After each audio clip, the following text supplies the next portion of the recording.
ദൈവത്തിന്റെ നാമത്തിന് മഹത്വം ഉണ്ടാകട്ടെ. ഇന്ന് രാത്രിയിലും നമുക്ക് ഇങ്ങനെ ഒരുമിച്ച് കൂടി വന്ന് ദൈവവചനം പഠിക്കുവാനായിട്ട് ദൈവം തന്ന ഈ വിലപ്പെട്ട സമയത്തെ ഓർത്ത് ദൈവത്തെ സ്തുതിക്കുന്നു. ഇന്നത്തെ ഈ മീറ്റിംഗിൽ സംബന്ധിക്കുന്ന എല്ലാ പ്രിയപ്പെട്ടവർക്കും കർത്താവായ യേശുക്രിസ്തുവിന്റെ നാമത്തിൽ എൻ്റെ സ്നേഹവന്ദനം അറിയിക്കുന്നു. പത്തനംതിട്ട SBS ഒരുക്കിയിരിക്കുന്ന ഈ വചന പഠന പരമ്പരയ്ക്കായിട്ട് ഞാൻ ദൈവത്തെ സ്തുതിക്കുന്നു. പ്രിയ കർത്തദാസൻ പ്രാർത്ഥനയിൽ ഓർത്തതുപോലെ അനേക വിഷയങ്ങൾ അനേക ദൈവദാസന്മാരിൽ കൂടെ കേൾക്കുവാൻ പഠിക്കുവാൻ ദൈവം ഇങ്ങനെ ഒരു മുഖാന്തരം ഒരുക്കിയതോർത്ത് ഞാൻ ദൈവത്തെ സ്തുതിക്കുകയാണ്. കഴിഞ്ഞ ദിവസങ്ങളിൽ കഴിഞ്ഞ 2 ആഴ്ചകളിലായിട്ട് തിമോഥെയോസിന്റെ ലേഖനത്തിൽ നിന്ന് വളരെ പ്രധാനപ്പെട്ട വിഷയങ്ങൾ നമുക്ക് പഠിക്കുവാനായിട്ട് സാധിച്ചല്ലോ. അതിൻ്റെ മുഖവുര നാം കാണുകയുണ്ടായി. കഴിഞ്ഞ നമ്മുടെ ക്ലാസ്സിൽ അതിൻ്റെ 1 മുതൽ 11 വരെയുള്ള വാക്യങ്ങൾ ആസ്പദമാക്കി അനേക വിഷയങ്ങൾ നമുക്ക് പഠിക്കുവാനായിട്ട് ഇടയായി. അതിലെ പ്രധാനപ്പെട്ട ഒരു വിഷയം നമ്മൾ ചിന്തിച്ചത് ദുരുപദേശത്തെ സൂക്ഷിച്ചു കൊള്ളുക എന്നുള്ളതാണ്. അപ്പോസ്തലനായ പൗലോസ് തിമോഥെയോസിന് ലേഖനം എഴുതുമ്പോൾ പ്രത്യേകിച്ച് ആ കാര്യം പ്രബോധിപ്പിക്കുന്നതായിട്ട് നമുക്ക് കാണുവാൻ കഴിയും. പൗലോസ് ജീവിച്ചിരുന്ന കാലഘട്ടത്തിൽ ദുരുപദേശം എത്രമാത്രം ഉണ്ടായിരുന്നോ അതിലും ഒട്ടും കുറവുള്ള ഒരു കാലഘട്ടത്തിലല്ല നമ്മൾ ജീവിക്കുന്നത്.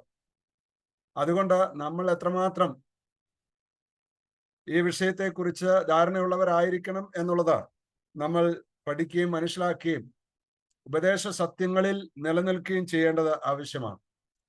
ഞാൻ ഈ വിഷയം പഠിക്കുമ്പോഴും പറയുമ്പോഴൊക്കെയും ഓർക്കാറുള്ളൊരു കാര്യം, ഒരു കാലഘട്ടത്തിൽ നമ്മുടെ പിതാക്കന്മാര്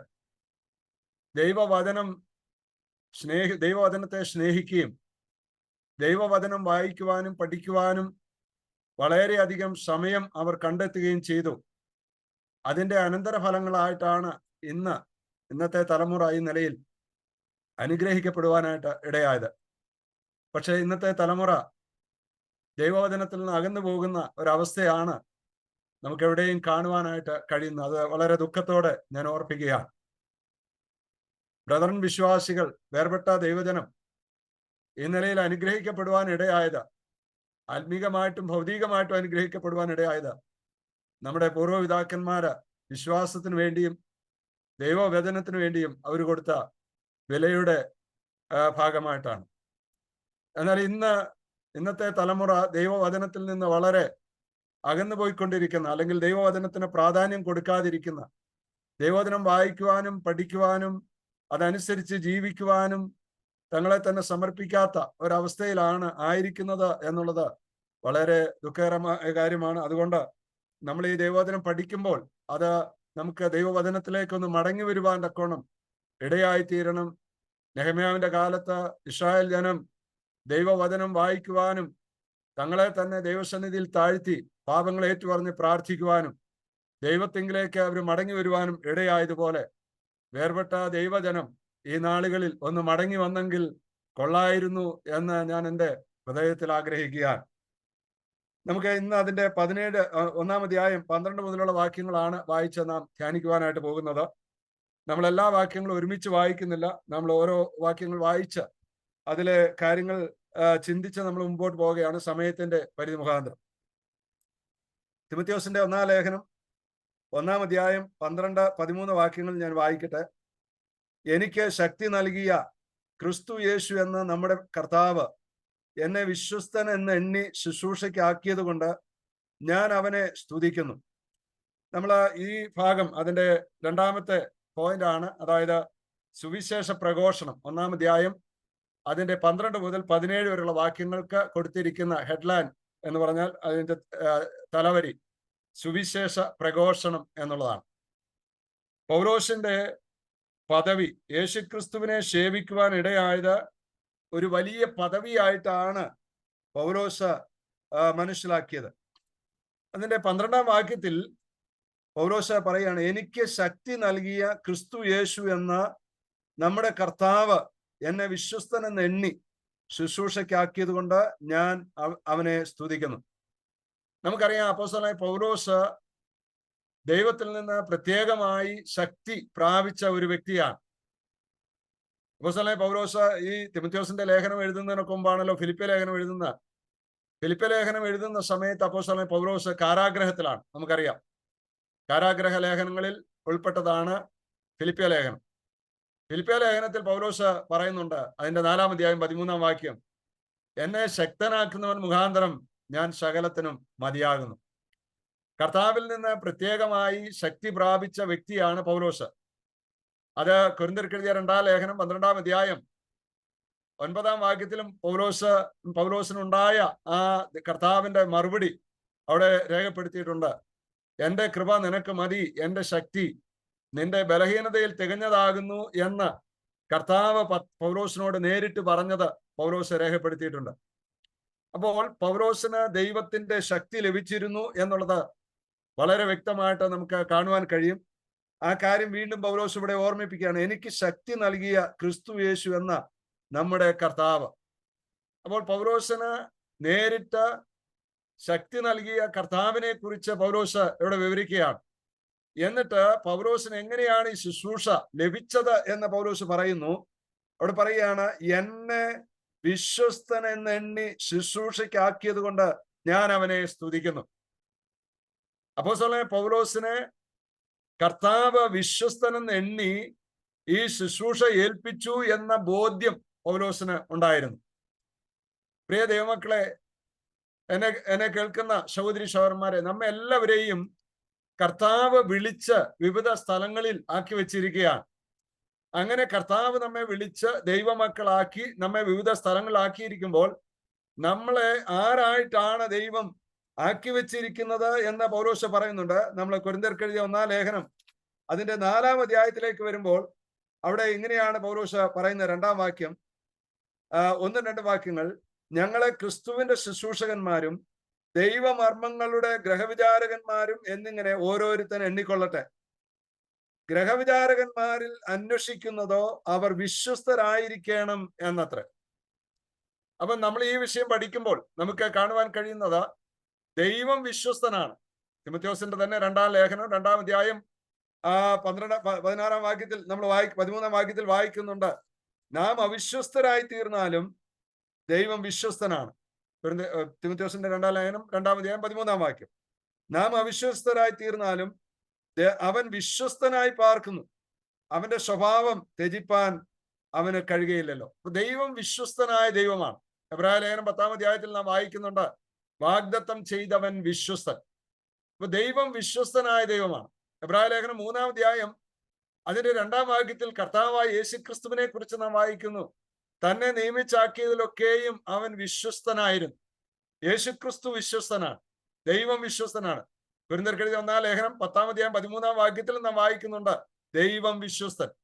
കൊരിന്ത്യർക്ക് എഴുതിയ 1-ാം ലേഖനം 1-ാം അധ്യായം 9-ാം വാക്യത്തിൽ വായിക്കുന്നു, ദൈവം വിശ്വസ്തൻ. ദൈവം വിശ്വസ്തനായ ദൈവമാണ്. ദൈവത്തിന്റെ സ്വഭാവം ത്യജിക്കുവാനായിട്ട് ദൈവത്തിന് കഴിയുകയില്ല. ആ ദൈവമാണ് നമ്മെ വിളിച്ചിരിക്കുന്നത്. നമ്മളെ എങ്ങനെയാണ് വിളിച്ചിരിക്കുന്നത്? നമ്മെ ഗ്രഹവിചാരകന്മാരാക്കി വെച്ചിരിക്കുകയാണ്. എല്ലാ വിശ്വാസികളെ സംബന്ധിച്ച് നമുക്കെല്ലാവർക്കും ദൈവം വിവിധമായ കൃപാവരങ്ങളെ തന്നിട്ടുണ്ട്. ഗ്രഹവിചാരകന്മാരാക്കി വെച്ചിരിക്കുകയാണ്. ഈ ഗ്രഹവിചാരകന്മാരിൽ ദൈവം അന്വേഷിക്കുന്നത് എന്താണ്? വിശ്വസ്തരായിരിക്കണമെന്നത്രേ എന്ന് കൊരിന്ത്യ ലേഖനത്തിൽ നമ്മൾ വായിക്കുന്നു. അപ്പോൾ നമ്മൾ എല്ലാവരും വിശ്വസ്തരായി ജീവിക്കുവാൻ ദൈവം ആഗ്രഹിക്കുകയാണ്. നമ്മളെ ഏൽപ്പിച്ചിരിക്കുന്ന ഏതൊരു കാര്യത്തിലാകട്ടെ, ആത്മീക കാര്യങ്ങളിൽ, ഭൗതിക കാര്യങ്ങളിൽ, നമ്മുടെ സഭാജീവിതത്തിൽ, നമ്മുടെ കുടുംബജീവിതത്തിൽ നമ്മെ ആക്കി വെച്ചിരിക്കുന്ന ഏതൊരു മേഖലയിലും നമ്മൾ വിശ്വസ്തരായിരിക്കണം എന്ന് ദൈവം ആഗ്രഹിക്കുന്നു. വെളിപ്പാട് പുസ്തകം 2-ാം അധ്യായം 10-ാം വാക്യത്തിൽ പറയുന്നുണ്ട്, എത്രമാത്രം വിശ്വസ്തരായിരിക്കണം എന്ന് പറയുന്നുണ്ട്. സ്മുർന സഭയോടുള്ള ബന്ധത്തിൽ പറയുമ്പോൾ പറയുന്നത്, മരണപര്യന്തം വിശ്വസ്തനായിരിക്കാം. ഈ ലോകത്തിൽ ജീവിക്കുമ്പോൾ വിശ്വസ്തയോടുകൂടെ ജീവിക്കുക എന്നുള്ളത് വളരെ പ്രയാസകരമായ ഒരു കാര്യമാണ്. പക്ഷേ ദൈവം നമ്മെ ആക്കിയിരിക്കുന്ന സ്ഥാനത്ത് വിശ്വസ്തരെന്നെണ്ണി നമ്മെ ഓരോ ശുശ്രൂഷ, ഓരോ കാര്യങ്ങൾ ഏൽപ്പിച്ചിരിക്കുകയാണ്. അവിടെ നാം വിശ്വസ്തരായി ജീവിക്കണം. ചെറിയ കാര്യങ്ങളിൽ നാം വിശ്വസ്തരായിരുന്നാൽ വലിയ കാര്യങ്ങൾ അവൻ നമ്മെ ഫലമേൽപ്പിക്കും. മാത്രവുമല്ല, നമ്മെ ഏൽപ്പിച്ചിരിക്കുന്ന ഈ ഗ്രഹവിചാരകത്വത്തിന്റെ കണക്ക് നാം ഒരു ദിവസം കൊടുക്കേണ്ടവരാണ്. മത്തായിയുടെ സുവിശേഷം 25-ാം അധ്യായം നമുക്ക് വളരെ പരിചയമുള്ള വേദഭാഗമാണ്. ഞാൻ എടുത്തു വായിക്കുന്നില്ല. അവിടെ ഒരു യജമാനൻ പരദേശത്ത് പോകുമ്പോൾ തന്റെ ദാസന്മാരെ വിളിച്ചിട്ട് അവർക്ക് ഓരോരുത്തർക്കും താലന്തുകളെ വിഭാഗിച്ചു കൊടുക്കുന്നത് നമുക്ക് കാണുവാൻ കഴിയും. അത് നമ്മളോടുള്ള ബന്ധത്തിലല്ലെങ്കിലും അവിടെ വിശ്വാസികളുടെ ഒരു കാര്യം എടുത്തു പറയുവാൻ ഞാൻ ആഗ്രഹിക്കുകയാണ്. അതായത് ആ യജമാനൻ തിരിച്ചു വരുന്നു. യജമാനൻ തിരിച്ചു വന്നിട്ട് ആ ദാസന്മാരെ വിളിച്ച് അവർക്ക് കൊടുത്ത താലന്തുകളുടെ കണക്ക് ചോദിക്കുന്നുണ്ട്. അങ്ങനെ കണക്ക് ചോദിക്കുന്ന സമയത്ത് 5 താലന്ത് ലഭിച്ചവൻ യജമാനന്റെ അടുക്കൽ വന്നിട്ട് പറയുകയാണ്, യജമാനനെ, നീ 5 താലന്തല്ലോ എന്നെ ഏൽപ്പിച്ചത്, ഞാൻ 5 കൂടെ നേടിയിരിക്കുന്നു. അവനോട് യജമാനൻ പറയുകയാണ്, നല്ലവനും വിശ്വസ്തനുമായ ദാസന്. 2 താലന്ത് ലഭിച്ചവനോടും അവനും വന്ന് യജമാനനോട് പറയുന്നത്, യജമാനെ, നീ 2 താലന്തല്ലോ എന്നെ ഏൽപ്പിച്ചത്, ഞാൻ 2 കൂടെ നേടിയിരിക്കുന്നു. അവനോടും യജമാനൻ അത് തന്നെയാണ് പറഞ്ഞത്, നല്ലവനും വിശ്വസ്തനുമായ ദാസനെ എന്ന് അവനെ വിളിക്കുന്നത് നമുക്ക് കാണുവാൻ കഴിയും. 3-മത് 1 താലന്ത് ലഭിച്ചവൻ വന്നിട്ട് പറഞ്ഞു, യജമാനനെ, നീ വിതയ്ക്കാത്തിടത്തുനിന്ന് ചേർക്കുന്നവനും വിതയ്ക്കാത്തിടത്തുനിന്ന് കൊയ്യുന്നവനുമായ കഠിന മനുഷ്യനെന്ന് ഞാൻ അറിഞ്ഞു. അതുകൊണ്ട് ഞാൻ നിന്റെ താലന്ത് റൂമാലിൽ കെട്ടിവെച്ചു, ഇതാ നിന്റേത് എടുത്തുകൊള്ളുക. അവനോട് യജമാനൻ പറഞ്ഞത്, ദുഷ്ടനും മടിയനുമായ ദാസനെ എന്നാണ്. പ്രിയ സഹോദരി സഹോദരന്മാരെ, നമ്മെ ഈ ഗ്രഹവിചാരകത്വം ഏൽപ്പിച്ചിരിക്കുന്ന നമ്മുടെ ഒരു യജമാനനുണ്ട്. ആ യജമാനന്റെ മുമ്പാകെ നാം നിൽക്കുന്ന ഒരു ദിവസമുണ്ട്. അന്ന് നമ്മെ ഏൽപ്പിച്ച ഈ ഗ്രഹവിചാരകത്വത്തിന്റെ കണക്ക് നമ്മൾ കൊടുക്കേണ്ടവരാണ്. അന്ന് നല്ലവനും വിശ്വസ്തനുമായ ദാസനെ, അല്ലെങ്കിൽ നല്ലവനും വിശ്വസ്തയുമായ ദാസിയെ എന്നുള്ള വിളി നമുക്ക് കേൾക്കുവാനായിട്ട് സാധിക്കുമോ എന്ന് നാം ചിന്തിക്കേണ്ടതും, ആ നിലയിൽ ദൈവം നമ്മെ ആക്കി വെച്ചിരിക്കുന്ന സ്ഥാനത്ത് വിശ്വസ്തയോടുകൂടെ ജീവിക്കുവാനായിട്ട് നമുക്കിടയായി തീരണം. അതിന് കർത്താവ് നമ്മെ സഹായിക്കട്ടെ. ഇവിടെ പൗലോസ് പറയുകയാണ്, എന്നെ വിശ്വസ്തനെന്ന് എണ്ണി ഈ ശുശ്രൂഷ ഏൽപ്പിച്ചു. നമുക്കറിയാമല്ലോ, പൗലോസിനെ ദൈവം വിശ്വസ്തനെന്ന് എണ്ണി ആ ശുശ്രൂഷ ഏൽപ്പിച്ചെങ്കിൽ തന്റെ ജീവിതത്തിന്റെ അവസാനത്തിൽ പൗലോസ് യാതൊരു മടിയും കൂടാതെ ദൈവത്തിന്റെ സന്നിധിയിൽ തിമോഥെയോസിന്റെ 2-ാം ലേഖനത്തിൽ പറയുകയാണ്, ഞാൻ നല്ല പോർ പൊരുതു, ഓട്ടം തികച്ചു, വിശ്വാസം കാത്തു, ഇനി നീതിയുടെ കിരീടം എനിക്കായി വെച്ചിരിക്കുന്നു. ആ പൗലോസിനെ ഏൽപ്പിച്ചതായ ശുശ്രൂഷയ്ക്ക് യാതൊരു ഭംഗവും വരുത്താതെ അത് വിശ്വസ്തയോടുകൂടെ ഓടിത്തീർക്കുവാനായിട്ട്, ശുശ്രൂഷ ചെയ്യുവാനായിട്ട് പൗലോസിന് സാധിച്ചു. അങ്ങനെ പൗലോസിനെ അതിന് പ്രത്യേകമായ കൃപ നൽകി ദൈവം സഹായിച്ചു എന്ന് നമുക്ക് കാണുവാനായിട്ട് കഴിയും. നമുക്കും കൃപ ലഭ്യമാണ്, ദൈവകൃപ നമുക്ക് ലഭ്യമാണ്. പൗലോസ് ആ കാര്യം ഇവിടെ പറയുന്നുണ്ട്. 13-ാം വാക്യത്തിൽ പറയുന്നു, പൗലോസിനെ ഈ ശുശ്രൂഷ, ഈ സുവിശേഷം പ്രഘോഷിക്കുവാനായിട്ട് സേവനത്തിനുള്ള ശക്തി നൽകി വിശ്വസ്തനായെന്ന് തന്നെ ആ ശുശ്രൂഷ ഏൽപ്പിച്ചിരിക്കുന്നു. എന്നാൽ പൗലോസിന്റെ ജീവിതം നാം പരിശോധിക്കുമ്പോൾ 13-ാം വാക്യത്തിൽ പൗലോസ് പറയുകയാണ്, മുമ്പേ ഞാൻ ദൂഷകനും ഉപദ്രവിയും നിഷ്ഠൂരനും ആയിരുന്നു, എങ്കിലും അവിശ്വാസത്താൽ അറിയാതെ ചെയ്തതാകൊണ്ട് എനിക്ക് കരുണ ലഭിച്ചു. നോക്കിക്കേ, പൗലോസ് പറയുന്ന കാര്യം, പൗലോസിന്റെ ജീവിത ചരിത്രത്തെ കുറിച്ച്, അല്ലെങ്കിൽ പൗലോസിന്റെ സാക്ഷ്യത്തെ കുറിച്ച് അപ്പോസ്തല പ്രവർത്തികളിൽ 3 പ്രാവശ്യം രേഖപ്പെടുത്തിയിരിക്കുന്നത് നമുക്ക് കാണുവാൻ കഴിയും. അപ്പോസ്തല പ്രവർത്തി 9-ാം അധ്യായം 1 മുതൽ 22 വരെയുള്ള വാക്യങ്ങൾ, അതുപോലെ അപ്പോസ്തല പ്രവർത്തി 22-ാം അധ്യായം 1 മുതൽ 21 വരെയുള്ള വാക്യങ്ങൾ, അപ്പോസ്തല പ്രവർത്തി 26-ാം അധ്യായം 9 മുതൽ 18 വരെയുള്ള വാക്യങ്ങൾ. ഇങ്ങനെ ഈ 3 സ്ഥലങ്ങളിലും അപ്പോസ്തലനായ പൗലോസിന്റെ ആ സാക്ഷ്യം പൗലോസ് പറയുന്നതായിട്ട് നമുക്ക് കാണുവാൻ കഴിയും. പൗലോസ് ആരായിരുന്നു എന്നുള്ളത് പൗലോസ് 13-ാം വാക്യത്തിൽ പറയുകയാണ്. മുമ്പേ ദൂഷകനായിരുന്നു, യേശുക്രിസ്തുവിന്റെ ദൈവത്വം നിഷേധിച്ച ഒരു വ്യക്തിയായിരുന്നു അപ്പോസ്തലനായ പൗലോസ് എന്നുള്ളത് പൗലോസ് അവിടെ തന്നെ പറയുകയാണ്. മുമ്പേ ഞാൻ ദൂഷകനായിരുന്നു, ഉപദ്രവിയായിരുന്നു, നിഷ്ഠൂരനുമായിരുന്നു എന്ന് പൗലോസ് പറയുന്നു. അപ്പൊ പൗലോസിനുണ്ടായിരുന്ന ആ സ്വഭാവം, അല്ലെങ്കിൽ പൗലോസിന്റെ സ്വഭാവം എന്തായിരുന്നു എന്നുള്ളത് പൗലോസ് പറയുകയാണ്. നമുക്കറിയാം, പൗലോസ് ക്രിസ്ത്യാനികളെ കൊന്നുമുടിക്കുവാനായിട്ട് പരിശ്രമിച്ചതായ ഒരു വ്യക്തിയായിരുന്നു. അപ്പോസ്തല പ്രവൃത്തി 8-ാം അധ്യായം 1-ാം വാക്യത്തിൽ നാം വായിക്കുന്നുണ്ട്, സ്തെഫാനോസിനെ കൊല ചെയ്യുന്നത് ശൗലിന് സമ്മതമായിരുന്നു എന്ന് നാം വായിക്കുന്നുണ്ട്. അതുപോലെ തന്നെ 26-ാം അധ്യായം 10-ാം വാക്യത്തിലേക്ക് വരുമ്പോഴും അവിടെ ഉപദ്രവിക്കുന്ന അല്ലെങ്കിൽ ക്രിസ്തു സഭയെ ഉപദ്രവിക്കുന്ന ഒരു വ്യക്തിയായിരുന്നു പൗലോസ് എന്ന് നമുക്ക് കാണുവാനായിട്ട് കഴിയും. ഇവിടെ പൗലോസ് ഇങ്ങനെയൊക്കെ ഉപദ്രവിയും നിഷ്ഠൂരനും അതുപോലെ ക്രിസ്തുവിന്റെ ദൈവത്വം നിഷേധിക്കുന്നവനും ദൂഷകനുമായിരുന്നു എങ്കിലും പൗലോസ് പറയുകയാണ്, പൗലോസിനെ അതിൽ നിന്നൊക്കെ ദൈവം വിടുവിച്ചിട്ട് ദൈവം ആ പൗലോസ് തന്റെ അറിവില്ലായ്മയിലാണ് അത് ചെയ്തത് എന്ന് പൗലോസ് ഇവിടെ പറയുകയാണ്. അവിശ്വാസത്താൽ അറിയാതെ ചെയ്തതാകൊണ്ട് എനിക്ക് കരുണ ലഭിച്ചു. അപ്പൊ പൗലോസിന് കരുണ ലഭിച്ചു എന്ന് പൗലോസ് പറയുകയാണ്.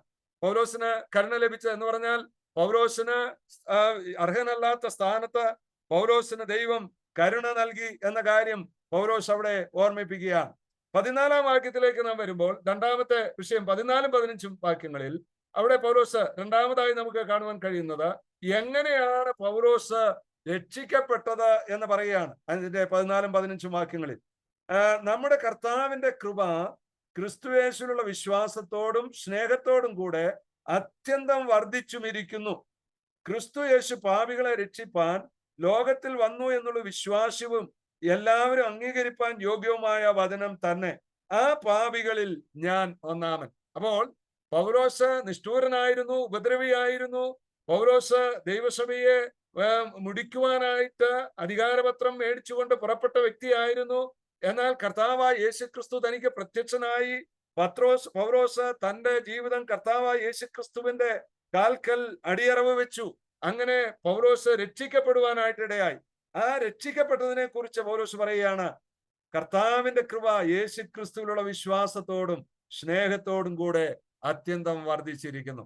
കൃപയാലാണ് പൗലോസ് രക്ഷിക്കപ്പെട്ടത് എന്ന കാര്യം പൗലോസ് ഇവിടെ ഓർമ്മിപ്പിക്കുകയാണ്. 15-ാം വാക്യത്തിൽ പറയുന്നുണ്ട്, ക്രിസ്തു യേശു പാപികളെ രക്ഷിപ്പാൻ ലോകത്തിൽ വന്നു എന്നുള്ളത് വിശ്വാസവും എല്ലാവരും അംഗീകരിപ്പാൻ യോഗ്യവുമായ വചനം തന്നെ. അപ്പോൾ അതൊരു ട്രസ്റ്റ് വർതി സേയിങ്, അത് യോഗ്യമായ വചനം എന്ന് പൗലോസ് പറയുമ്പോൾ അവിടെ ഒരു കാര്യം എടുത്തു പറയുവാൻ ഞാൻ ആഗ്രഹിക്കുകയാണ്. പൗലോസിനെ സംബന്ധിച്ച് ദൈവകൃപ പൗലോസ് ധാരാളം അനുഭവിച്ച ഒരു വ്യക്തിയായിരുന്നു. എന്താണ് ദൈവകൃപ എന്ന് പറയുന്നത്? നമ്മൾ സാധാരണയായി കൃപ എന്ന് പറയുന്നത് അനർഹമായ സ്ഥാനത്ത് ദൈവം നൽകിയതാണ് കൃപ എന്ന് നമ്മൾ പറയാറുണ്ട്. അത് വാസ്തവമാണ്. അത് രക്ഷയോടുള്ള ബന്ധത്തിൽ ശരിയാണ്. കൃപയാലല്ലോ നിങ്ങൾ വിശ്വാസം മൂലം രക്ഷിക്കപ്പെട്ടിരിക്കുന്നത് എന്ന് എഫേസ്യർ 2-ാം വാക്യത്തിൽ വായിക്കുന്നുണ്ട്. അപ്പോൾ കൃപയാലാണ് രക്ഷ. എന്നാൽ അവിടെ അത് തിയോളജിക്കലി കൃപയാൽ രക്ഷ പ്രാപിച്ചു. നമുക്ക് അനർഹമായ കാര്യം ദൈവം നമുക്ക് തന്നതിനെയാണ് കൃപ എന്ന് പറയുന്നത്. എന്നാൽ കൃപയോടുള്ള ബന്ധത്തിൽ മറ്റൊരു പ്രായോഗിക വശമുണ്ട്. ആ പ്രായോഗിക വശം എന്ന് പറയുന്നത് നമ്മുടെ ജീവിതത്തിൽ വരുന്ന പ്രതിസന്ധികളെ തരണം ചെയ്യുവാനായിട്ട് അതാത് സമയത്ത് ദൈവം നൽകുന്ന സഹായമാണ് കൃപ. ഞാൻ ഒന്നുകൂടി പറയാം, നമ്മുടെ ജീവിതത്തിൽ വരുന്നതായ പ്രതിസന്ധികളെ അതാത് സമയങ്ങളിൽ തരണം ചെയ്യുവാനായി നൽകുന്ന സഹായമാണ് ദൈവകൃപ. അതാണ് എബ്രായ ലേഖനം 4-ാം അധ്യായം 16-ാം വാക്യത്തിൽ പറഞ്ഞിരിക്കുന്നത്. അതുകൊണ്ട് കരുണ ലഭിപ്പാനും തൽസമയത്ത് സഹായത്തിനുള്ള കൃപ പ്രാപിപ്പാനുമായി ധൈര്യത്തോടെ കൃപാസനത്തിനടുത്ത് ചെല്ലുക. അപ്പോൾ കൃപ എന്നുള്ളത് അനർഹമായ സ്ഥാനത്ത് ദൈവം നമുക്ക് വിശ്വാസത്താൽ നൽകിയ രക്ഷയെക്കുറിച്ച് പറയുന്നു. എന്നാൽ അനുദിന ജീവിതത്തിൽ പ്രതിസന്ധികളെ തരണം ചെയ്യുവാൻ ദൈവം നമുക്ക് നൽകുന്ന സഹായമാണ് ദൈവകൃപ. അത് എപ്പോഴും ലഭ്യമാണ്. നമ്മുടെ വിശ്വാസ ജീവിതത്തില്, ക്രിസ്തീയ ജീവിതത്തില്, നമ്മുടെ ക്രിസ്തീയ ജീവിതത്തിൽ പ്രതിസന്ധികൾ നമുക്കുണ്ട്, നമുക്ക് പ്രയാസങ്ങളുണ്ട്, നമുക്ക് വേദനകളുണ്ട്, രോഗങ്ങളുണ്ട്. അവിടെയൊക്കെയും ദൈവത്തിന്റെ കൃപ നമ്മിൽ വ്യാപരിക്കുവാൻ തക്കോണം ആ കൃപ എപ്പോഴും ലഭ്യമാണ്. അതുകൊണ്ടാണ് പൗലോസ് പ്രാർത്ഥിച്ചപ്പോൾ തന്റെ ശരീരത്തിലെ ശൂലം മാറണമെന്ന് പൗലോസ് പ്രാർത്ഥിച്ചപ്പോഴും കർത്താവ് പൗലോസിനോട് പറഞ്ഞത്, എന്റെ കൃപ നിനക്ക് മതി എന്ന് പറഞ്ഞാൽ നിന്റെ ഈ രോഗത്തെ അതിജീവിക്കുവാനുള്ള ദൈവ കൃപ, എന്റെ കൃപ ഞാൻ നിന്നിൽ വ്യാപരിക്കുമെന്നാണ് കർത്താവ് പൗലോസിനോട് പറഞ്ഞത്. അത് പൗലോസ് വ്യക്തമായി മനസ്സിലാക്കിയതാണ്. പൗലോസിന്റെ ജീവിതത്തിൽ പൗലോസ് അത് അനുഭവിച്ചിട്ടുണ്ട്. അതുകൊണ്ടാണ് പൗലോസ് ആ കാര്യം വളരെ വ്യക്തമായിട്ട് ഓർമ്മിപ്പിക്കുന്നത്. അപ്പൊ പൗലോസിന് ദൈവകൃപ ലഭിച്ചു. കർത്താവിന്റെ കൃപ ക്രിസ്തുവിലുള്ള വിശ്വാസത്തോടും സ്നേഹത്തോടും കൂടെ അത്യന്തം വർദ്ധിച്ചു എന്ന് പറഞ്ഞാൽ പൗലോസ് അത് വളരെയധികം അനുഭവിച്ചു എന്ന കാര്യം പൗലോസ് ഓർമ്മിപ്പിക്കുകയാണ്. നമ്മൾ തീത്തോസിന്റെ ലേഖനം 3-ാം അധ്യായം 8-ാം വാക്യത്തിൽ അവിടെ പൗലോസ് അതുപോലെ തന്നെ വേറൊരു കാര്യം പറയുന്നുണ്ട്. 3-ാം അധ്യായം 8-ാം വാക്യം അവിടെ നമ്മൾ എങ്ങനെയാണ് വായിക്കുന്നത്? ദൈവത്തിൽ വിശ്വസിച്ചവർ, ഈ വചനം വിശ്വാസയോഗ്യം, ദൈവത്തിൽ വിശ്വസിച്ചവർ സൽപ്രവർത്തികളിൽ ഉത്സാഹികളായിരിക്കാൻ കരുതേണ്ടതിന് നീ ഇത് ഉറപ്പിച്ചു പറയണമെന്ന് ഞാൻ ഇച്ഛിക്കുന്നു. ഇത് ശുഭവും മനുഷ്യർക്ക് ഉപകാരവുമാകുന്നു. വിശ്വാസയോഗ്യമാകുന്നു എന്ന പദപ്രയോഗം പിന്നെയും നമുക്ക് അവിടെ കാണുവാനായിട്ട് കഴിയും. അപ്പോൾ വിശ്വാസയോഗ്യമായ കാര്യത്തെക്കുറിച്ചാണ്, ട്രസ്റ്റ് വർത്തി സെയിങ്, അതിനെക്കുറിച്ചാണ് പൗലോസ് ഇവിടെ 14-15 വാക്യങ്ങളിൽ പറയുന്നത്.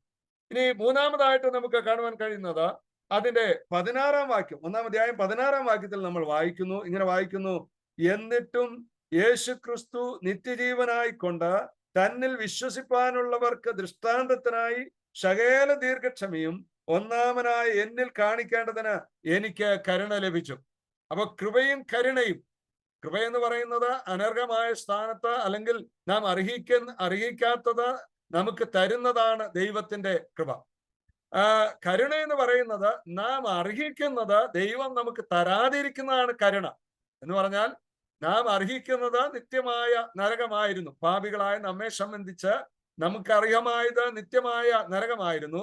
എന്നാൽ ആ നിത്യ നരകം നമുക്ക് തരാതിരിക്കുന്നതാണ് ദൈവത്തിന്റെ കരുണ എന്ന് പറയുന്നത്. കരുണാസമ്പന്നനായ ദൈവമോ നമ്മെ സ്നേഹിച്ച മഹാസ്നേഹ നിമിത്തം എന്ന് നാം എഫെസ്യ ലേഖനം 2-ാം അധ്യായത്തിൽ വായിക്കുന്നു. അപ്പോൾ ദൈവം നമ്മോട് ആ നിലയിൽ കരുണ കാണിച്ചു. പൗലോസും ആ കാര്യം ഇവിടെ എടുത്തു പറയുകയാണ്. എന്നിട്ടും യേശുക്രിസ്തു നിത്യജീവനായിക്കൊണ്ട് തന്നിൽ വിശ്വസിപ്പാനുള്ളവർക്ക് ദൃഷ്ടാന്തത്തിനായി സകല ദീർഘക്ഷമയും ഒന്നാമനായി എന്നിൽ കാണിക്കേണ്ടതിന് എനിക്ക് കരുണ ലഭിച്ചു. അങ്ങനെ പൗലോസ് രക്ഷിക്കപ്പെട്ട ഒരു ദൈവവൈതലായി തീർന്നു എന്നുള്ള കാര്യം. മുമ്പേ പൗലോസ് ആരായിരുന്നു എന്നുള്ളത് 13-ാം വാക്യത്തിൽ പറയുന്നു. 16-ാം വാക്യത്തിലേക്ക് വരുമ്പോൾ പൗലോസ് പറയാണ്, ഇപ്പോൾ പൗലോസ് ആരാണ്?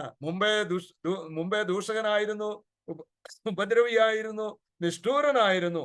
എന്നാൽ ഇപ്പോൾ പൗലോസ് പറയുകയാണ്, പൗലോസ് ഇവിടെ തന്റെ കർത്താവായ യേശുക്രിസ്തുവിലുള്ള വിശ്വാസത്താൽ രക്ഷിക്കപ്പെട്ട ഒരു ദൈവ പൈതലായി, ദൈവമകനായി തീർന്നു എന്ന് പൗലോസ് അവിടെ വിവരിക്കുകയാണ്. എന്നിട്ട് 17-ാം വാക്യത്തിൽ പൗലോസ് എന്ത് ചെയ്യാണ്? അവിടെ തന്റെ കർത്താവിനെ പാടി സ്തുതിക്കുന്ന ഒരു സന്തോഷത്തോടെ സ്തുതിക്കുന്ന ഒരു ഗാനം അവിടെ ആലപിക്കുന്നതായിട്ടാണ് 17-ാം വാക്യത്തിൽ നമുക്ക് കാണുവാൻ കഴിയുന്നത്. എന്താണ് ഗാനം? 17-ാം വാക്യത്തിൽ പറയുകയാണ്, നിത്യരാജാവായി അക്ഷയനും അദൃശ്യനുമായ ഏക ദൈവത്തിന് എന്നേക്കും ബഹുമാനവും മഹത്വവും ആമേൻ. അപ്പൊ ആ നിലയിൽ പൗലോസ് മുമ്പായിരുന്ന സ്ഥാനത്ത് നിന്ന് ഈ വലിയ അത്ഭുത പ്രകാശത്തിലേക്ക്, അല്ലെങ്കിൽ ദൈവത്തിന്റെ വലിയ കരുണയിലേക്ക് കൂട്ടിക്കൊണ്ടുവന്ന പൗലോസിന് കരുണ ലഭിച്ചത് ഓർക്കുമ്പോൾ ആ ദൈവത്തെ സ്തുതിക്കാതിരിക്കുവാൻ പൗലോസിന് കഴിയുകയില്ല. അവിടെ പൗലോസ് ഒരു ഗാനം തന്നെ ആലപിക്കുകയാണ്. എന്താണ് പൗലോസ് പറയുന്നത്? ദൈവത്തെ കുറിച്ച് പറയുന്ന വാക്കുകൾ ശ്രദ്ധിക്കുക. നിത്യരാജാവ്, കർത്താവായ യേശുക്രിസ്തുവിനെ കുറിച്ച് പൗലോസ് പറയുകയാണ്, നിത്യരാജാവാണ് അവൻ. അവൻ അക്ഷയനാണ്, അദൃശ്യനായ ദൈവമാണ്, ഏക ദൈവമാണ്. ആ ദൈവത്തിന് എന്നേക്കും ബഹുമാനവും ആമേൻ. അപ്പൊ ദൈവത്തിന്റെ മഹത്വത്തെ അവിടെ പൗലോസ് പ്രകീർത്തിക്കുന്നതായിട്ട് നമുക്ക് കാണുവാൻ കഴിയും. എന്ന് പറഞ്ഞാൽ ഏക ദൈവം, മറ്റൊരു ദൈവമില്ല എന്ന് പൗലോസ് തന്റെ ജീവിതത്തിൽ മനസ്സിലാക്കി. അതുകൊണ്ട് ആ ദൈവത്തെ പൗലോസ് സ്തുതിക്കുന്നതായിട്ടാണ് നമുക്കവിടെ കാണുവാൻ കഴിയുന്നത്. അപ്പൊ 12 മുതൽ 17 വരെയുള്ള വാക്യങ്ങളിൽ നമുക്ക് പൗലോസിന്റെ ജീവിതത്തെ ദൈവം എങ്ങനെ വ്യത്യാസപ്പെടുത്തിയെന്നും, പൗലോസ് മുമ്പ് ആരായിരുന്നു എന്നും പിന്നീട് എങ്ങനെ വ്യത്യാസപ്പെടുത്തിയെന്നും, പൗലോസിന്റെ ജീവിതത്തിൽ അത് എങ്ങനെ അനുഭവമായി എന്നും പൗലോസ് വളരെ വ്യക്തമായിട്ട് പറയുകയാണ്. എന്നിട്ട് പൗലോസ് അവിടെ പറയുന്നത്, പൗലോസിനെ വിശ്വസ്തനെന്ന് എണ്ണി കർത്താവ് ഈ ശുശ്രൂഷ ഏൽപ്പിച്ചു, അത് പൗലോസ് വിശ്വസ്തയോടുകൂടെ ചെയ്തു എന്നുള്ള കാര്യം പൗലോസ് അവിടെ വിവരിക്കുകയാണ്. ആ ദൈവത്തെ മഹത്വപ്പെടുത്തിക്കൊണ്ട് സ്തുതിച്ചുകൊണ്ട് ആ ഭാഗം അവസാനിപ്പിക്കുകയാണ്. ഇനി നമ്മൾ അതിന്റെ 18 മുതൽ 20 വരെയുള്ള വാക്യങ്ങൾ വായിക്കുമ്പോൾ അവിടെ നമുക്ക് കാണുവാൻ കഴിയുന്നത് വിശ്വാസത്തെ സംരക്ഷിക്കുക. അതാണ് പൗലോസ് ഇവിടെ പറയുന്നത്, അഥവാ ഡിഫെൻഡ് ദ ഫെയ്ത്ത്. ഇപ്പൊ വിശ്വാസത്തെ സംരക്ഷിക്കുക. അതിന്റെ 18 മുതൽ 20 വരെയുള്ള വാക്യങ്ങൾ, 1-ാം അധ്യായത്തിന്റെ 18 മുതൽ 20 വരെയുള്ള വാക്യങ്ങൾ. അവിടെ നമ്മൾ ഇങ്ങനെ വായിക്കുന്നു: മകനെ തിമോഥെയോസേ, നിന്നെ കുറിച്ച് മുമ്പുണ്ടായ പ്രവചനങ്ങൾക്കൊത്തവണ്ണം ഞാൻ ഈ ആജ്ഞ നിനക്ക് ഏൽപ്പിക്കുന്നു. നീ വിശ്വാസവും നല്ല മനസാക്ഷിയും ഉള്ളവനായി അവയെ അനുസരിച്ച് നല്ല യുദ്ധസേവ ചെയ്യുക. ചിലർ നല്ല മനസാക്ഷി തള്ളിക്കളഞ്ഞിട്ട് അവരുടെ വിശ്വാസ കപ്പൽ തകർന്നു പോയി. ഹുമനയോസും അലക്സണ്ടറും ഈ കൂട്ടത്തിലുള്ളവരാകുന്നു. അവർ ദൂഷണം പറയാതിരിപ്പാൻ പഠിക്കേണ്ടതിന് ഞാൻ അവരെ സാത്താന് ഏൽപ്പിച്ചിരിക്കുന്നു. ഇവിടെ പൗലോസ് ഇത്രയും കാര്യങ്ങൾ മുമ്പ് പൗലോസ് ആദ്യത്തെ സെക്ഷനിൽ പൗലോസ് ദുരുപദേഷ്ടാക്കന്മാരെ കുറിച്ച് പറഞ്ഞു. രണ്ടാമത്തെ സെക്ഷനിൽ പൗലോസ് ഈ തിമോഥെയോസിനെ തന്നിൽ തന്നെ ദൈവം എങ്ങനെയാണ് പ്രവർത്തിച്ചത് എന്നുള്ള കാര്യങ്ങൾ പറഞ്ഞു കൊടുത്ത് തിമോഥെയോസിനെ ധൈര്യപ്പെടുത്തുന്നു. ഇനി മൂന്നാമത്തെ വിഷയത്തിലേക്ക് നാം വരുമ്പോൾ 18 മുതൽ 20 വരെയുള്ള വാക്യങ്ങളിലേക്ക് വരുമ്പോൾ പൗലോസ് മറ്റൊരു സഭയ്ക്ക് നൽകിയിരിക്കുന്ന അല്ലെങ്കിൽ നൽകുന്ന മറ്റൊരു ഉത്തരവാദിത്വത്തെ പൗലോസ് ഇവിടെ ചൂണ്ടിക്കാണിക്കുകയാണ്. അവിടെ നമ്മൾ വായിക്കുന്നു, തിമോഥെയോസേ, നിന്നെ കുറിച്ച് മുമ്പുണ്ടായ പ്രവചനങ്ങൾക്കൊത്തവണ്ണം ഞാൻ ഈ ആജ്ഞ നിനക്ക് ഏൽപ്പിക്കുന്നു. ഇവിടെ വീണ്ടും ഒരു ആജ്ഞയെ കുറിച്ച്, ഒരു കമാൻഡ്മെന്റ് എന്ന വാക്കാണ് നമുക്ക് കാണുവാൻ കഴിയുന്നത്. ഒരു ആജ്ഞ. അതായത് 3-ാം വാക്യത്തിലും 5-ാം വാക്യത്തിലും ഈ ആജ്ഞയെ കുറിച്ച് പൗലോസ് പറയുന്നുണ്ട്. കമാൻഡ്മെന്റ് അല്ലെങ്കിൽ കമാൻഡ് എന്നുള്ള പദപ്രയോഗമാണ്. ഇവിടെ ഒരു മിലിറ്ററി വാക്കാണ് പൗലോസ് ഉപയോഗിച്ചിരിക്കുന്നത്. അതായത് ഒരു പടയാളി എങ്ങനെയാണ് ജീവിക്കേണ്ടത്, അത് ആ കാര്യം വിശ്വാസത്തിൽ ദൈവപുത്രനായ തിമോഥെയോസിനെ കുറിച്ച് പൗലോസ് പറയുകയാണ്. പൗലോസ് പറയുന്നത്, ഞാൻ ഈ ആജ്ഞ നിനക്ക് ഏൽപ്പിക്കുന്നു, നീ വിശ്വാസവും നല്ല മനസാക്ഷിയും ഉള്ളവനായി അവയെ അനുസരിച്ച് നല്ല യുദ്ധസേവ ചെയ്യുക. അപ്പോൾ പൗലോസ് ഒരു യുദ്ധസേവ ചെയ്യുന്ന വ്യക്തിയാണ്. പൗലോസ് സുവിശേഷ ഘോഷണത്തിൽ ആ നിലയിൽ ഒരു യുദ്ധസേവ ചെയ്യുന്ന വ്യക്തിയാണ്. പൗലോസിന്റെ അനുയായിയായ തിമോഥെയോസിനോടും പൗലോസിന് പറയുവാനുള്ളത് അത് തന്നെയാണ്. തിമോഥെയോസ് ഒരു പടയാളിയാണെന്നുള്ള കാര്യം പൗലോസ് ഓർമ്മിപ്പിക്കുകയാണ്. എന്താണ് ഒരു പടയാളിയുടെ ഉത്തരവാദിത്വം എന്ന് പറയുന്നത്, അല്ലെങ്കിൽ ഒരു പടയാളിയുടെ ജോലി എന്താണ്? തിമോഥെയോസിന്റെ 2-ാം ലേഖനം അതിന്റെ 2-ാം അധ്യായം 4-ാം വാക്യത്തിൽ നമ്മൾ ഇങ്ങനെയാണ് വായിക്കുന്നത്, പട ചേർത്തവനെ പ്രസാദിപ്പിക്കേണ്ടതിന് യാതൊരു പടയാളിയും ജീവനകാര്യങ്ങളിൽ ഇടപെടാതിരിക്കുന്നു. അപ്പോൾ ഒരു പടയാളിയുടെ ഉത്തരവാദിത്വം എന്ന് പറയുന്നത് പട ചേർത്തവനെ പ്രസാദിപ്പിക്കുക എന്നുള്ളതാണ്. ആരാണ് ഈ പടയാളിയായി തിമോഥെയോസിനെ നിയമിക്കുന്നത്? കർത്താവായ യേശുക്രിസ്തുവാണ് തിമോഥെയോസിനെ ഈ പടയാളിയായിട്ട് നിയമിച്ചിരിക്കുന്നത്. അതുകൊണ്ട് പൗലോസ് പറയുകയാണ്, നീ എന്തായിരിക്കണം? തിമോഥെയോസിനോട് പറയുക, ഈ ആജ്ഞ ഞാൻ നിനക്ക് ഏൽപ്പിക്കുന്നു, നീ വിശ്വാസവും നല്ല മനസാക്ഷിയും ഉള്ളവനായി അവയെ അനുസരിച്ച് നല്ല യുദ്ധസേവ ചെയ്യുക. ഇപ്പം 19-ാം വാക്യത്തിൽ തിമോഥെയോസിനോട് പൗലോസ് പറയുകയാണ്, ജീവിതത്തിൽ വിജയം കൈവരിക്കുവാൻ ആവശ്യമായ കാര്യം എന്താണ് എന്ന് പൗലോസ് പറയുകയാണ്. ജീവിതത്തിൽ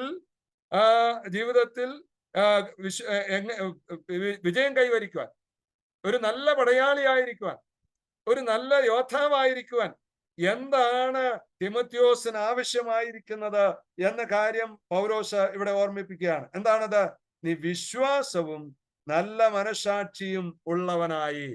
വിശ്വാസവും നല്ല മനസാക്ഷിയും. വിശ്വാസം വായ കൊണ്ട് പറയുന്നതല്ല വിശ്വാസം.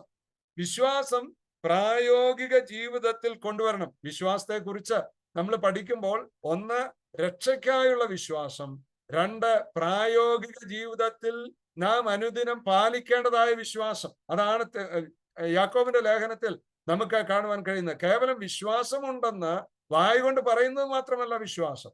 ആ വിശ്വാസം ജീവിതത്തിൽ പ്രായോഗികമാക്കി തീർക്കണം. പൗലോസ് ഇവിടെ തിമോഥെയോസിനോട് പറയുന്നതാണ്, നിന്റെ വിശ്വാസത്തെ നീ പ്രായോഗിക ജീവിതത്തിലേക്ക് കൊണ്ടുവന്ന് നല്ല യുദ്ധസേവ ചെയ്യുക എന്ന് പറയുകയാണ്. അപ്പൊ ഈ നല്ല യുദ്ധസേവയ്ക്ക് 2 കാര്യങ്ങൾ അനിവാര്യമാണ്. എന്തൊക്കെയാണ്? 1, വിശ്വാസം വേണം. നമുക്കറിയാമല്ലോ, ഒരു പടയാളി യുദ്ധത്തിന് പോവുകയാണെങ്കിൽ അവന് ഒരു കോൺഫിഡൻസ് ഇല്ലാതെ, ഒരു വിശ്വാസമില്ലാതെ അവന് യുദ്ധത്തിന് പോകുവാനായിട്ട് കഴിയുകയില്ല. തിമോഥെയോസിനെ അതേ കാര്യം തന്നെയാണ് പൗലോസ് ഓർമ്മിപ്പിക്കുന്നത്. നീ വിശ്വാസവും നല്ല മനസാക്ഷിയും ഉള്ളവനായിട്ട്. അവിടെ ഈ നല്ല മനസാക്ഷിയും യുദ്ധസേവയ്ക്ക് ഏറ്റവും അനിവാര്യമായിരിക്കുന്ന 2 കാര്യങ്ങൾ വിശ്വാസവും നല്ല മനസാക്ഷിയുമാണ്. കാരണം ഈ നല്ല വിശ്വാസവും നല്ല മനസാക്ഷിയും തള്ളിക്കളയാൻ പാടില്ല. ദുരുപദേഷ്ടാക്കന്മാർ അങ്ങനെയുള്ളവരായിരുന്നു. ദുരുപദേഷ്ടാക്കന്മാർ നല്ല മനസാക്ഷി തള്ളിക്കളഞ്ഞവരും അവരുടെ വിശ്വാസം അവർ ത്യജിച്ചു കളഞ്ഞവരുമായിരുന്നു എന്ന കാര്യം പൗലോസ് ഇവിടെ ഓർമ്മിപ്പിക്കുകയാണ്. ദുരുപദേഷ്ടാക്കന്മാരെ സംബന്ധിച്ച് അവരങ്ങനെയുള്ളവരായിരുന്നു. എച്ച്.എൽ. മെൻകൻ എന്ന ദൈവശാസ്ത്രജ്ഞൻ ഇങ്ങനെയാണ് ഈ നല്ല മനസാക്ഷിയെ കുറിച്ച് നിർവചിച്ചിരിക്കുന്നത്. എന്താണ് നല്ല മനസാക്ഷി? നല്ല മനസാക്ഷി നമ്മെ ഒരാൾ കാണുന്നു എന്ന് ഉള്ളിൽ നിന്നുണ്ടാകുന്ന മുന്നറിയിപ്പിന്റെ ശബ്ദമാണ് നല്ല മനസാക്ഷി. ഞാൻ ഒന്നുകൂടെ പറയാം, എന്താണ് നല്ല മനസാക്ഷി എന്ന് ഉള്ളതിന് മെങ്കൻ എന്ന ദൈവശാസ്ത്രജ്ഞൻ പറഞ്ഞിരിക്കുകയാണ്. അതിന് നൽകിയിരിക്കുന്ന നിർവചനം എന്ന് പറയുന്നത്, നമ്മെ ഒരാൾ കാണുന്നു എന്ന് ഉള്ളിൽ നിന്നുണ്ടാകുന്ന മുന്നറിയിപ്പിന്റെ ശബ്ദമാണ് നല്ല മനസാക്ഷി. മറ്റുള്ളവർ എന്ത് പറയുമെന്ന് ചിന്തിക്കുന്നതിനേക്കാൾ ദൈവത്തിന്റെ ഹിതം നിവർത്തിക്കുന്നതാണ് നല്ല മനസാക്ഷിക്കാരൻ ചെയ്യുന്നത്. മറ്റുള്ളവരെ നോക്കിയിട്ടല്ല, മറ്റുള്ളവരെന്തൊക്കെ പറയുമെന്ന് വിചാരിച്ചല്ല, പിന്നെയോ ദൈവം എന്നെ എങ്ങനെ വിലയിരുത്തുന്നു, ഞാൻ ദൈവത്തിന്റെ മുമ്പാകെ എങ്ങനെ ജീവിക്കുന്നു എന്നുള്ളതിനെ കുറിച്ച് ദൈവത്തിന്റെ ഹിതം നിവർത്തിക്കുന്നതാണ് നല്ല മനസാക്ഷി. അതുകൊണ്ടാണ് പൗലോസ് തിമോഥെയോസിനോട് അങ്ങനെ പറയുന്നത്, നീ നല്ല വിശ്വാസവും നല്ല മനസാക്ഷിയും ഉള്ളവനായിരിക്കുക. അപ്പം നമ്മുടെ ഇവിടെ രണ്ട് ദൃഷ്ടാന്തങ്ങൾ പൗലോസ് 19-ാം വാക്യത്തിൽ പറയുന്നുണ്ട്. 19 വാക്യങ്ങളിൽ എന്താണ്? ചിലർ നല്ല മനസാക്ഷി തള്ളിക്കളഞ്ഞിട്ട് അവരുടെ വിശ്വാസ കപ്പൽ തകർന്നുപോയി. അപ്പൊ നല്ല മനസാക്ഷി തള്ളിക്കളഞ്ഞാൽ എന്ത് സംഭവിക്കും? വിശ്വാസ കപ്പൽ തകർന്നു പോകുവാൻ ഇടയായിത്തീരും. ഹുമനയോസും അലക്സാണ്ടറും ഈ കൂട്ടത്തിലുള്ളവർ. ഇവിടെ പറയുന്ന ഹുമനയോസിനെ കുറിച്ച് അലക്സാണ്ടറെ കുറിച്ച് നമ്മൾ വായിക്കുന്നുണ്ട്. എന്താണ്? അവരുടെ നല്ല മനസാക്ഷി തള്ളിക്കളഞ്ഞിട്ട് വിശ്വാസ കപ്പൽ തകർന്നുപോയി. തിമോഥെയോസിന്റെ 2-ാം ലേഖനം 4-ാം അധ്യായം 17-ാം വാക്യത്തിലും അതുപോലെ 2-ാം അധ്യായം 17-ാം വാക്യത്തിലും 4-ാം അധ്യായം 14-ാം വാക്യത്തിലും പറഞ്ഞിരിക്കുന്ന രണ്ടുപേരെ കുറിച്ച് നമുക്ക് കാണുവാൻ കഴിയും. അവിടെയും ഹുമനയോസിനെ കുറിച്ച് അലക്സാണ്ടറെ കുറിച്ചും പറയുന്നുണ്ട്. ഇവര് തന്നെ ഈ ഇവിടെ പറയുന്നവർ തന്നെയാണോ എന്നുള്ളത് നമുക്ക് സംശയമുണ്ട്. എന്നാൽ അവർ നല്ല മനസാക്ഷി തള്ളിക്കളഞ്ഞു, അവരുടെ വിശ്വാസ കപ്പൽ തകർന്നുപോയി. അതായത് വിശ്വാസ കപ്പൽ തകർന്നുപോയി എന്ന് പറയുന്നതിന്റെ ഉദ്ദേശം, ഒരു നങ്കൂരം അഴിച്ചുവിട്ട കപ്പൽ കടൽ തിരകളിൽപ്പെട്ട് പാറകളിൽ ഇടിച്ച് അത് തകർന്നുപോയി, അത് ഉപയോഗശൂന്യമായി തീരുന്നത് പോലെ ആ കപ്പൽ ആയിത്തീരുന്നതിനെയാണ് വിശ്വാസ കപ്പൽ തകർന്നുപോയി എന്ന് ഇവിടെ പൗലോസ് പറയുന്നത്. നോക്കിക്കേ, അവരുടെ നല്ല മനസാക്ഷി അവർ തള്ളിക്കളഞ്ഞിട്ട് അവരുടെ വിശ്വാസ കപ്പൽ തകർന്നു പോകുവാനായിട്ട് ഇടയായിത്തീർന്നു. പ്രിയമുള്ളവരെ, നമ്മുടെ ക്രിസ്തീയ ജീവിതത്തിൽ നമ്മെ ദൈവം ആക്കി വെച്ചിരിക്കുന്ന സ്ഥാനത്ത് എങ്ങനെ ജീവിക്കുന്നു എന്നുള്ളത് വളരെ പ്രധാനപ്പെട്ട ഒരു വിഷയമാണ്. ഈ ഹുമനയോസ്, അലക്സാണ്ടർ ഈ കൂട്ടത്തിലുള്ളവർ ആകുന്നു. അവർ ദൂഷണം പറയാതിരിക്കാൻ പഠിക്കേണ്ടതിന് ഞാൻ അവരെ സാത്താന് ഏൽപ്പിച്ചിരിക്കുന്നു. നോക്കിക്കേ, ഇവിടെ പൗലോസ് പറയുകയാണ്, എന്താണ്?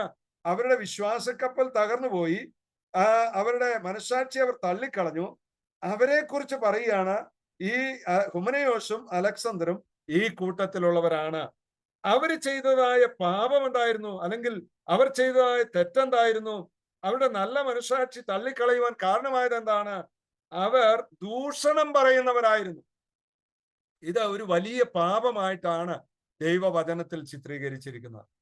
പാപം, അതായത് ഫോഷ്ക് പറയുന്നതും ദൂഷണം പറയുന്നതും, സഹോദരന്മാർക്ക് എതിരായിട്ട് ഫോഷ്ക് പറയുന്നതും ദൂഷണം പറയുന്നതും വലിയ പാപങ്ങളുടെ പട്ടികയിലാണ് ഉൾപ്പെടുത്തിയിരിക്കുന്നത്. പലപ്പോഴും സഹോദരന്മാരായ നമ്മൾ അറിഞ്ഞോ അറിയാതെയോ ചെയ്യുന്ന വലിയ തെറ്റുകളാണ് ദൂഷണം പറയുക. ഇന്നത്തെ കാലത്ത് ഈ സോഷ്യൽ മീഡിയ ഒക്കെ വർദ്ധിച്ചു വന്നിരിക്കുന്ന ഈ കാലഘട്ടത്തിൽ അനേകർ അതൊരു തൊഴിലാക്കി മാറ്റി വെച്ചിരിക്കുകയാണ്. എന്ന് പറഞ്ഞാൽ മറ്റുള്ളവരെ കുറിച്ച് പരദൂഷണം പറഞ്ഞ് എഴുതി വിടുന്നതായ വിശ്വാസികൾ പോലും. എത്രയോ ലജ്ജാകരമായ ഒരു കാര്യമാണത്. ഇവിടെ എന്തുകൊണ്ടാണ് അവർക്ക് അങ്ങനെ സംഭവിക്കുക? നല്ല മനസാക്ഷി ഇല്ലാത്തതിന്റെ ഒരു ഉദാഹരണമായിട്ടാണ് പൗലോസ് ആ കാര്യം ഇവിടെ പറഞ്ഞിരിക്കുന്നത്. അവർ നല്ല മനസാക്ഷി തള്ളിക്കളഞ്ഞു. നല്ല മനസാക്ഷി ഉള്ള ഒരാൾക്ക് അങ്ങനെ ചെയ്യുവാൻ കഴിയുകയില്ല എന്നുള്ളതാണ് പൗലോസ് ഇവിടെ പറഞ്ഞിരിക്കുന്നത്. നമുക്കറിയാമല്ലോ, നമ്മുടെ കർത്താവ് ഭൂമിയിലായിരുന്നപ്പോൾ ആ കാര്യത്തെക്കുറിച്ച് കർത്താവ് പറഞ്ഞിട്ടുണ്ട്. തിമോഥെയോസിന്റെ 2-ാം ലേഖനം അതിന്റെ രണ്ടാം ലേഖനം 2-ാം അധ്യായം 17-18 വാക്യങ്ങൾ ഒന്ന് വായിക്കുന്നു, ശ്രദ്ധിക്കുക. അവിടെ ഇങ്ങനെയുള്ളവരെ കുറിച്ച് പറയാ. 17-18 വാക്യം. അവരുടെ വാക്ക് അർബുദവ്യാധി പോലെ തിന്നുകൊണ്ടിരിക്കും. ഹുമനയോസും ഫിലേത്തോസും അവരുടെ കൂട്ടത്തിലുള്ളവരാകുന്നു. അപ്പൊ അവരുടെ തെറ്റെന്താണ്? അവരുടെ പാപം എന്താണ്? അവർ ദൂഷണം പറയുന്നവരായിരുന്നു. അവർ ദൂഷണം പറയുക, ഭോഷ്ക് പറയുക, മറ്റുള്ളവരെ കുറിച്ച് വ്യാജം പറഞ്ഞു വരുത്തുന്ന ആ തൊഴിലാണ് അവർ ചെയ്യുന്നത്.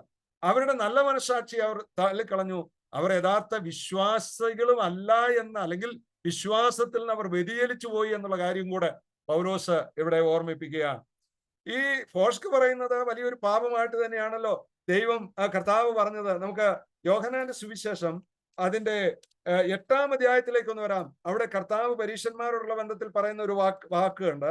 8-ാം അധ്യായം അതിന്റെ 44-ാം വാക്യം. യോഹന്നാന്റെ സുവിശേഷം 8-ാം അധ്യായം 44-ാം വാക്യം. നിങ്ങൾ പിശാചെന്ന പിതാവിന്റെ മക്കൾ. അപ്പൊ ദൂഷണം പറയുന്നവരെ കുറിച്ച്, വ്യാജം പറയുന്നവരെ കുറിച്ച് കർത്താവ് പറയുക. എന്താണ്? പരീശന്മാരോടാ കർത്താവ് ഇത് പറയുന്നത്. നിങ്ങൾ പിശാചെന്ന പിതാവിന്റെ മക്കൾ, നിങ്ങളുടെ പിതാവിന്റെ മോഹങ്ങളെ ചെയ്യുവാനും ഇച്ഛിക്കുന്നു. അവൻ ആദ്യം മുതൽ കുലപാതകനായിരുന്നു. അവനിൽ സത്യമില്ലായ്ക കൊണ്ട് സത്യത്തിൽ നിൽക്കുന്നുമില്ല. അവൻ ഭോഷ്ക് പറയുമ്പോൾ സ്വന്തത്തിൽ നിന്ന് എടുത്തു പറയുന്നു.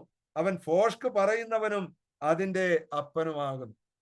അപ്പം ഈ ഭോഷ്ക് പറയുക എന്നുള്ളത്, ഈ ദൂഷണം പറയുക എന്നുള്ളത്, സഹോദരന്മാരെ കുറിച്ച് വ്യാജം പറയുക എന്നുള്ളത് ആരുടെ തൊഴിലാണ്? അത് പിശാചിന്റെ തൊഴിലായിട്ടാണ് കർത്താവ് പറഞ്ഞിരിക്കുന്നത്. ആ ഹുമനയോസിനെ കുറിച്ച്, അലക്സാണ്ടറെ കുറിച്ചും പൗലോസും അത് തന്നെയാണ് പറയുന്നത്. അവർ വലിയ തെറ്റ് ചെയ്യുന്നു, അവർ വലിയ പാപം ചെയ്യുന്നു. എന്താണ് അവർ ചെയ്യുന്ന പാപം? അവരുടെ നല്ല മനസ്സാക്ഷി തള്ളിക്കളഞ്ഞ വിശ്വാസക്കപ്പൽ തകർന്നുപോയി. അവർ ദൂഷണം പറയുകയാണ്. ദൈവവചനത്തെ കുറിച്ച്, സഹോദരന്മാരെ കുറിച്ച് ദൂഷണം പറയുന്ന തൊഴിലിൽ അവർ ഏർപ്പെട്ടിരിക്കുകയാണ്. അങ്ങനെയുള്ളത്, ആ പ്രവൃത്തി പിശാചിന്റെ പ്രവൃത്തിയാണ്. അത് ദൈവമക്കൾക്ക് യോജിച്ച കാര്യമല്ല എന്നത് പൗലോസ് തിമോഥെയോസിനെ ഓർമ്മിപ്പിക്കുകയാണ്. നമുക്കറിയാമല്ലോ, ഈ വെളിപ്പാട് പുസ്തകം 12-ാം അധ്യായം 10-ാം വാക്യത്തില് അവിടെ നമ്മൾ വെളിപ്പാട് പുസ്തകത്തിൽ വായിക്കുന്നുണ്ട്, നമ്മുടെ സഹോദരന്മാരെ രാപ്പകൽ അപവാദം പറയുന്ന അപവാദിയെ തള്ളിയിട്ട് കളഞ്ഞുവല്ലോ. അപ്പൊ ഞാൻ പറഞ്ഞല്ലോ, ഇത് പിശാചിന്റെ പ്രവൃത്തിയാണ്. പ്രിയ സഹോദരന്മാരെ, നമുക്കൊരിക്കലും അങ്ങനെ ഒരു വ്യാജം പറയുന്ന, അല്ലെങ്കിൽ അങ്ങനെ ദൂഷണം പറയുന്ന ഒരു സ്വഭാവം നമുക്ക് ഉണ്ടാകാതിരിക്കുവാനായിട്ട് വളരെ ശ്രദ്ധിക്കാം. നമ്മളെ ദൈവസന്നിധിയിൽ വളരെ നമ്മളെ തന്നെ ശ്രദ്ധിച്ച് ജീവിക്കുവാനിടയായി തീരണം. അവരെ കുറിച്ച് തിമോഥെയോസിന്റെ 2-ാം ലേഖനത്തിൽ പറയുകയാണ്. എന്താണ്? അവരുടെ വാക്ക് അർബുദവ്യാധി പോലെ തിന്നുകൊണ്ടിരിക്കുന്നു. എന്ന് പറഞ്ഞാൽ ക്യാൻസർ പോലെ തിന്നുകൊണ്ടിരിക്കുകയാണ്. അനേകരെ നാക്കുകൊണ്ട് കൊല്ലുന്ന കുലപാതകന്മാരായി അനേകരെ തീർന്നിട്ടുണ്ട്. ഈ കാലഘട്ടത്തിൽ അത് വർദ്ധിച്ചു വരികയാണ്. പ്രിയമുള്ളവരെ, നമ്മുടെ ജീവിതത്തിൽ ഒരിക്കലും അങ്ങനെ സംഭവിക്കാതിരിക്കട്ടെ. നമ്മൾ ആ കാര്യത്തിൽ വളരെ ശ്രദ്ധാലുക്കളായിരിക്കാം. നമ്മൾ മറ്റുള്ളവരെ കുറിച്ച് അപവാദം പറയുവാനോ ദൂഷണം പറയുവാനോ ഒരിക്കലും ഇടയായി തീരരുത്. പൗലോസ് അവിടെ ആ കാര്യം പറഞ്ഞിട്ട് പിന്നെ പറയുന്നത് എന്താണ്? അവരോട് പറയുക, അവരെ കുറിച്ച് പറയാം, അലക്സാണ്ടറും ഈ കൂട്ടത്തിലുള്ളവരാകുന്നു. അവർ ദൂഷണം പറയാതിരിപ്പാൻ പഠിക്കേണ്ടതിന് ഞാൻ അവരെ സാത്താനെ ഏൽപ്പിച്ചിരിക്കുന്നു. എന്ന് പറഞ്ഞാൽ എന്താ അതിന്റെ അർത്ഥം? അവിടെ അപ്പോസ്തോലികമായ ഒരു ശിക്ഷണ നടപടിയെ കുറിച്ചാണ് പൗലോസ് പറയുന്നത്. അവരെ ഒരു ശിക്ഷണ നടപടിക്ക് ഏൽപ്പിച്ചു. എന്താണ് ഈ ശിക്ഷണ നടപടി? അവിടെ പറയുകയാണ്, അവരെ സാത്താന് ഏൽപ്പിച്ചു. ദൂഷണം പറയാതിരിപ്പാൻ പഠിക്കേണ്ടതിന് ഞാൻ അവരെ സാത്താനെ ഏൽപ്പിച്ചിരിക്കുന്നു. അപ്പോസ്തോലികമായ ശിക്ഷണ നടപടിയെ കുറിച്ചാണ് പറയുന്നത്. എന്താണ് ശിക്ഷണ നടപടി? നമുക്കറിയാം, കൊരിന്ത്യർക്കെഴുതിയ 1-ാം ലേഖനം 5-ാം അധ്യായത്തിൽ പാപം ചെയ്ത ഒരു മനുഷ്യനെ കുറിച്ച് പറയുന്നുണ്ട്. അവരുടെ സഭയിൽ നിന്ന് അവനെ പുറത്താക്കണമെന്ന് പൗലോസ് സഭയോട് പറയുന്നുണ്ട്. എന്തിനാണ്? സഭയുമായിട്ടുള്ള, വിശ്വാസികളുമായിട്ടുള്ള കൂട്ടായ്മയിൽ നിന്ന് അവനെ അകറ്റി നിർത്തിയിട്ട് അവൻ മാനസാന്തരപ്പെട്ട് മടങ്ങി വരണം. അതുപോലെ ഒരു ശിക്ഷണ നടപടിയാണ് ഇവിടെയും പൗലോസ് പറയുന്നത്. അവരെ ദൈവസഭയിൽ നിന്ന് മാറ്റി നിർത്തിയിട്ട് അവര് ആ ദൂഷണം പറയാതിരിപ്പാൻ പഠിക്കേണ്ടതിന് അവരെ സാത്താൻ ഏൽപ്പിച്ചു എന്ന് പറഞ്ഞാൽ ഒരു ശിക്ഷണ നടപടിക്ക് ഏൽപ്പിച്ച കാര്യമാണ് ഇവിടെ പൗലോസ് പറയുന്നത്. ഇവർ ചെയ്ത വലിയ പ്രിയമുള്ളവരെ, ഇന്ന് രാത്രിയിൽ നമ്മെ തന്നെ നമുക്കൊന്ന് പരിശോധിക്കാം. നമ്മൾ എങ്ങനെയായിരിക്കുന്നു? നമ്മുടെ ക്രിസ്തീയ ജീവിതം എങ്ങനെയാണ്? നമ്മുടെ മനസ്സാക്ഷി എങ്ങനെയാണ്? നമ്മുടെ മനസ്സാക്ഷി നമ്മെ കുറ്റം വിധിക്കുന്നുണ്ടോ? ഇന്ന് രാത്രി നാം ഒന്ന് പരിശോധിക്കുക. പൗലോസ് പറയുന്നുണ്ട്, പൗലോസിന്റെ അപ്പോസ്തല പ്രവൃത്തി അതിന്റെ 23-ാം അധ്യായത്തിൽ പൗലോസ് തന്റെ ജീവിതത്തെ കുറിച്ച് പറയുന്ന ഒരു വാചകമുണ്ട് മനസ്സാക്ഷിയോടുള്ള ബന്ധത്തിൽ. 23-ാം അധ്യായം 1-ാം വാക്യം. അവിടെ പൗലോസ് പറയുകയാണ്, പൗലോസ് ന്യായാധിപ സംഘത്തെ ഉറ്റുനോക്കി, സഹോദരന്മാരെ, ഞാൻ ഇന്നേ ദിവസത്തോളവും കേവലം നല്ല മനസ്സാക്ഷിയോടും കൂടെ ദൈവത്തിന്റെ മുമ്പാകെ നടന്നിരിക്കുന്നു എന്ന് പറഞ്ഞു. ഇന്ന് രാത്രി എന്റെ പ്രിയ സഹോദരി സഹോദരന്മാരെ, ദൈവസന്നിധിയിൽ നമുക്ക് അങ്ങനെ പറയുവാൻ ഒരു ധൈര്യമുണ്ടോ? നമുക്ക് അങ്ങനെ പറയുവാൻ ഒരു ആർജവമുണ്ടോ? ഞാൻ ഇന്നേ ദിവസത്തോളം കേവലം നല്ല മനസ്സാക്ഷിയോടുകൂടെ ദൈവത്തിന്റെ മുമ്പാകെ നടന്നിരിക്കുന്നു എന്ന് നമുക്ക് പറയുവാനായിട്ട് കഴിയുമോ? ഇന്ന് രാത്രി നമ്മെ തന്നെ ഒന്ന് പരിശോധിച്ച് നമ്മുടെ ജീവിതത്തെ നമുക്ക് ക്രമപ്പെടുത്താം. ആ ദൈവം നമ്മെ കുറിച്ച് ആഗ്രഹിക്കുന്ന അതാണ്. കൊരിന്ത്യർക്ക് എഴുതിയ 2-ാം ലേഖനം അതിന്റെ 1-ാം അധ്യായം 12-ാം വാക്യം കൂടെ വായിച്ച് ഞാൻ അവസാനിപ്പിക്കാം. കൊരിന്ത്യർക്ക് എഴുതിയ 2-ാം ലേഖനം അതിന്റെ 1-ാം അധ്യായം 12-ാം വാക്യം. അവിടെ പൗലോസ് പറയുന്നുണ്ട്, 1-ാം അധ്യായത്തിന്റെ 12-ാം വാക്യത്തിൽ ഇങ്ങനെ പറയുന്നു, ഞങ്ങൾ ലോകത്തിൽ വിശേഷാൽ നിങ്ങളോട് ജഡജ്ഞാനത്തിൽ അല്ല ദൈവകൃപയിൽ അത്രേ ദൈവം നൽകുന്ന വിശുദ്ധിയിലും നിർമ്മലതയിലും പെരുമാറിയിരിക്കുന്നു എന്ന് ഞങ്ങളുടെ മനസാക്ഷിയുടെ സാക്ഷ്യം തന്നെ ഞങ്ങളുടെ പ്രശംസ. നോക്കിക്കേ, ഇന്ന് രാത്രി നമുക്ക് അങ്ങനെ പറയുവാനായിട്ട് സാധിക്കുമോ? നല്ല മനസാക്ഷിയോടുകൂടെയാണ് ഞാൻ ജീവിക്കുന്നത്, ഒരു കുറ്റമില്ലാത്ത മനസാക്ഷിയോടുകൂടെ ഞാൻ മനുഷ്യരുടെയും ദൈവത്തിന്റെയും മുമ്പാകെ നല്ലൊരു മനസാക്ഷിയുള്ളവനായിരിക്കുന്നു എന്ന് നമുക്ക് പറയുവാൻ കഴിയുമോ? നമ്മെ തന്നെ ആ നിലയിൽ ഒന്ന് പരിശോധിച്ച് അങ്ങനെ പറയുവാൻ കഴിഞ്ഞാൽ അവിടെ നമ്മൾ നമ്മുടെ ക്രിസ്തീയ ജീവിതം വിജയകരമായി തീർന്നു. ആ നിലയിൽ പൗലോസ് പറഞ്ഞ പോലെ നമുക്ക് വിശ്വസ്തനായി ജീവിക്കാം. നമ്മൾ ഒരു കാലത്ത് പൗലോസിനെ പോലെ വഴിവിട്ട് അല്ലെങ്കിൽ തെറ്റായി ജീവിച്ചവരായിരുന്നു. എന്നാൽ കർത്താവ് നമ്മെ രക്ഷിച്ചു, ദൈവത്തിന്റെ മക്കളാക്കി.